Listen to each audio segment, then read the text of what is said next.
Would you do this to the Raptors? Like, would this be something that you guys might have done there, which is kind of a group coaching situation, team coaching, where players share their experiences as you're going on the journey? Have you seen that effective at those levels as well? A lot of times at the highest level, it happens in like one-on-one interaction, right? It's a veteran guy takes a rookie out to dinner and says, look here, young man, like what we're about to do is going to be much different than what we've done so far.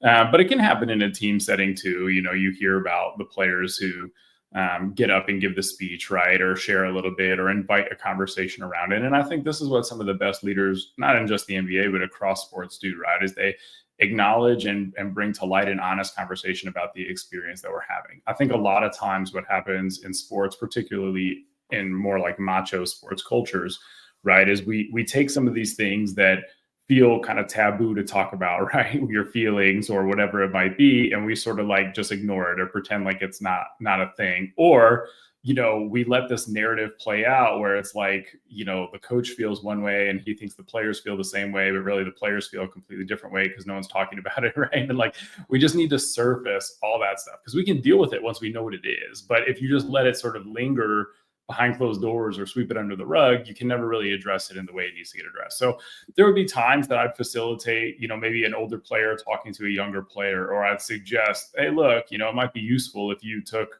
him out to dinner and talked to him about what's going to go on. Or if we talked a little bit for the guys, the first year we made the playoffs when I was there, like for the guys that had been there, if you could talk a little bit about how this is going to be different, that would be useful for those guys who have never had this opportunity to be a part of this. And you guys know from being around high level sports, like it is different.